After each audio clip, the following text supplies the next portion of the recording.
Hello my dear friend, welcome to education point online. So friend, कैसे हैं आप लोग? गए हो बहुत अच्छे होंगे। सो मेरे प्यारे बच्चों, आज हम लोग बात करने वाले हैं AKTU मैथमेटिक्स 2 के मोस्ट इंपॉर्टेंट टॉपिक्स के बारे में बेटा, क्योंकि आप सभी को पता है कि अब आपके एग्जाम में सिर्फ और सिर्फ 1 महीना बचा है। तो कुछ ऐसी गलतियां हैं जो बच्चे करते हैं, वो आपको नहीं करना है। किस तरीके से आपको रिवीजन करना है, किस तरीके से आपको प्रिपेयर करना है, कौन सा माइंडसेट बनाकर जाना है एग्जाम में बेटा, क्योंकि AKTU में क्या है, आपका माइंडसेट बहुत इंपॉर्टेंट रोल प्ले करता है।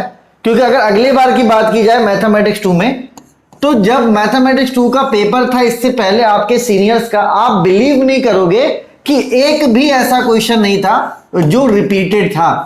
तो आपको अपना माइंडसेट एकदम क्लियर करके जाना पड़ेगा, तभी जाके आप AKTU का जो मैथमेटिक्स 2 है उसको आप क्लियर कर पाओगे।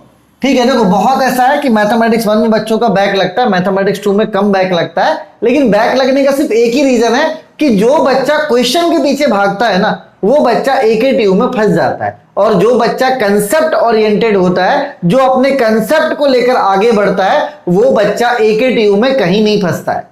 ठीक है, चलिए, तो अगर आपको AKTU का मैथमेटिक्स 2 निकालना है तो मेरे हिसाब से बेटा आप सबसे पहले क्या करो, यूनिट नंबर 4 और यूनिट नंबर 5 आप अच्छे मन से करो।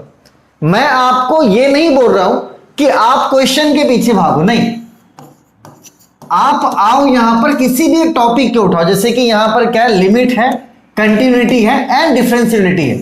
इसके टॉपिक को आप उठाओ और इस टॉपिक को आप अच्छे से पढ़ो कि इस टॉपिक में मैकेनिज्म कैसे हो रहा, कंसेप्ट क्या है आपका, इस टॉपिक का कंसेप्ट क्या है। क्योंकि देखो बेटा, सब कुछ बदल जाएगा, आपका क्वेश्चन बदल जाएगा, आपका सॉल्यूशन बदल जाएगा, लेकिन आपका कंसेप्ट नहीं बदलेगा। ठीक है, जैसे कि एक और टॉपिक है आपका हार्मोनिक फंक्शन। अब हार्मोनिक फंक्शन क्या होता है, इस पे बेस्ड क्वेश्चन कैसा आता है वो आप देखो। क्योंकि देखो बेटा, मैंने क्या बोला कि अगर आप इंपॉर्टेंट क्वेश्चन के चक्कर में पढ़ोगे तो आप मैथमेटिक्स 2 में फंस जाओगे। कभी कभी ऐसा होता है कि क्वेश्चन पेपर टफ आ जाता है। ठीक है, अगले साल टफ आ चुका है, तो इस बार उम्मीद ये कर रहे हैं कि उतना टफ पेपर नहीं आएगा जितना टफ इससे पहले आया था। लेकिन आप इतना मानकर चलो कि आप अगले साल के क्वेश्चंस मत करके चले जाना कि सर हम तो क्वेश्चन करके जा रहे हैं, यही क्वेश्चन आएगा, क्योंकि वहां पर आप देखोगे AKTU में क्वेश्चंस रिपीट नहीं होते हैं। तो आप अच्छे माइंडसेट से पढ़ने बैठो। आप क्या करो, यूनिट नंबर 4 और यूनिट नंबर 5 अच्छे से कंप्लीट करो। ठीक है, जैसे यहां पर क्या है बेटा, कॉचीज इंटीग्रल थ्योरम, तो आप सीखो कि कॉचीज इंटीग्रल थ्योरम क्या होता है। ठीक है, जैसे यहां पर आपका मोबियस ट्रांसफॉर्मेशन है, तो आप सीखो कि मोबियस ट्रांसफॉर्मेशन क्या होता है। क्या होगा, ज्यादा से ज्यादा मानकर चलो, ज्यादा से ज्यादा क्या होगा, आपका आंसर नहीं आएगा ना बेटा। अगर आपका कंसेप्ट रहेगा, आप हर एक क्वेश्चन को अटेम्प्ट करोगे, और जब आप अटेम्प्ट करोगे आपको स्टेप मार्क्स मिलेगा, आप आराम से पास हो जाओगे बेटा, भले आपका आंसर आए चाहे नहीं आए। ठीक है ना। चलिए, तो आपको क्या करना, सबसे पहले यूनिट 4 अच्छे से पढ़ लेना, वो भी पूरा टॉपिक बाय टॉपिक, कुछ भी मत छोड़ना। और उसके बाद यूनिट नंबर 5। ठीक है, जैसे आप यूनिट नंबर 4 और 5 को कर लोगे, आप सीधे आ जाना यूनिट नंबर 1 में। ठीक है, देखो यूनिट नंबर 1 थोड़ा सा बड़ा है, यहां पर बहुत सारे टॉपिक है बेटा, लेकिन आप अच्छे से करो, है ना। लगभग इसमें से क्वेश्चंस आते हैं, जैसे कि method of variation of parameter, ये सबसे मोस्ट इंपॉर्टेंट टॉपिक है इसका, यहां से क्वेश्चन आता ही आता है। तो मैं तो बोलूंगा इस यूनिट को भी आप पूरा पढ़ो, अच्छे से पढ़ो, कोई भी टॉपिक मत छोड़ना, क्योंकि हर एक टॉपिक क्या है यहाँ पर आपस में कनेक्टेड है। ठीक है, लेकिन यहां पर मैं फिर बोलूंगा कि आप कंसेप्ट वाइज पढ़ना, ना कि क्वेश्चन के वाइज। जैसे यहां पर आप पढ़ोगे CF-PI, आप यहां पर क्या पढ़ोगे बेटा, आप यहां पर पढ़ोगे CF और PI। ठीक है, तो मैं आपको सिर्फ इतना बोल रहा हूं बेटा कि आप ये समझिए कि CF कैसे निकलता है और PI कैसे निकलता है। अगर क्वेश्चन के पीछे भागोगे तो फिर यहां पर आप फंस जाओगे। ठीक है, तो यूनिट नंबर 4 यूनिट नंबर 5 करने के बाद आपको क्या करना है बेटा, यूनिट नंबर 1 करना है, और यूनिट नंबर 1 के बाद आप करो यूनिट नंबर 2, जो कि है आपका लैप्लास ट्रांसफॉर्म। ठीक है, लैप्लास ट्रांसफॉर्म में भी 2 चैप्टर है, एक आपका चैप्टर है मेरे प्यारे बच्चों लैप्लास, और दूसरा इसमें जो चैप्टर है बेटा वो है आपका लैप्लास इनवर्स। ठीक है, पिछले साल क्या किया था, पिछले साल यहां से पूछ दिया था क्वेश्चन लास्ट वाले टॉपिक से, मतलब वो अल्टर ही था बेटा। देखो कभी भी ऐसा अल्टर क्वेश्चन आता है ना, तो पैनिक नहीं होना चाहिए अपन को। जैसे कि अभी क्या बहुत बच्चे पैनिक हो रहे होंगे इससे पहले वाला क्वेश्चन पेपर देखकर, कभी कभी ऐसा हो जाता है। लेकिन अगर आप पैनिक करोगे तो हो सकता है आप इस वाले एग्जाम को भी खराब कर दो, क्योंकि इतना अल्टर क्वेश्चन नहीं पूछता जितना अल्टर क्वेश्चन इससे पहले पूछा था।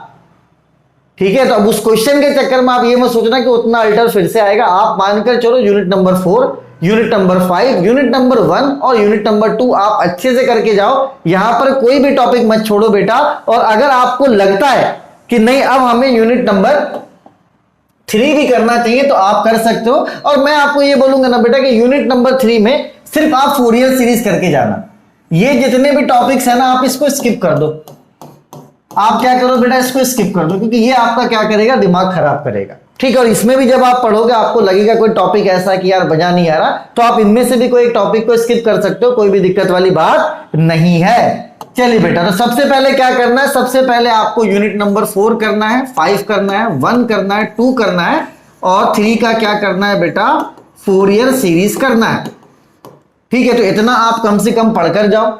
ठीक है, अच्छे से रिवीजन करके जाओ। मैं फिर से आपको एक ही बात बोलूंगा कि क्वेश्चन के पीछे मत भागना, आप सिर्फ सीखो कंसेप्ट। क्योंकि अगर आपके पास कंसेप्ट रहेगा, क्वेश्चन कोई भी आए, है ना, कोई भी क्वेश्चन आएगा, आप क्या करोगे बेटा, उससे अटेम्प्ट करोगे। अब जब अटेम्प्ट करोगे तो दो बातें होंगी, या तो वो सही होगा या तो वो गलत होगा। लेकिन जब आप अटेम्प्ट करोगे तो थोड़ा दूर तो सही होगा। तो जो भी आपका स्टेप मार्किंग है वो आपको मिल जाएगा और आप क्या हो जाओगे बेटा, पास हो जाओगे। ठीक है, तो एकदम क्वेश्चन के पीछे माइंडसेट मत करके जाना बेटा, क्योंकि क्वेश्चन आपका नहीं फंसने वाला। मैं फिर से बोल रहा हूं, आप कंसेप्ट सीख के जाओ, फॉर्मूलेस करके जाओ। ठीक है, कम से कम 4 यूनिट अच्छे से कर लो। फोरियर सीरीज भी क्या है बेटा, सिर्फ और सिर्फ कंसेप्ट है। क्योंकि तो क्वेश्चन हजारों लाखों हो सकते हैं, भाग कर कोई मतलब नहीं। मैं भागना शुरू कर दूं तो क्या लगता है, यूनिट नंबर 1 में क्वेश्चंस की कमी, इतने क्वेश्चंस है कि हम लोग कर नहीं पाएंगे। तो क्वेश्चंस की कोई भी कमी नहीं है बेटा, इस बात को आप समझो। आप सिर्फ कंसेप्ट को अच्छे मन से सीख कर जाओ कि कंसेप्ट क्या कहता है, आराम से वहां पे क्वेश्चंस को अटेम्प्ट करना, आप पास हो जाओगे। ठीक है, अगर किसी बच्चे को दिक्कत है, वो पढ़ना चाहता है मेरे से, तो AKTU का पूरा कोर्स आपको 799 का मिल जाएगा। मैं इसमें क्या करता हूं, प्राइस ड्रॉप कर देता हूं। ये 799 का कोर्स है, अभी आपको सिर्फ और सिर्फ ये 500 रुपए में मिल जाएगा, जिसकी वैलिडिटी क्या रहेगी बेटा, 2 मंथ्स रहेगी। तो आपका एग्जाम अच्छे से हो जाएगा। तो मैं डेमो लेक्चर्स का लिंक भी डिस्क्रिप्शन पे डाल दे रहा हूं। ठीक है, तो आप डेमो लेक्चर देख लो। अगर आपको अच्छा लगता है तो आप ये 500 वाला कोर्स ज्वाइन कर सकते हो, ताकि आपको दिक्कत ना हो। ठीक है, तो तब तक अपने और अपनों का खूब ख्याल रखिए। मिलते हैं आपसे नेक्स्ट क्लास में, तब तक के लिए take care, bye bye, Tata.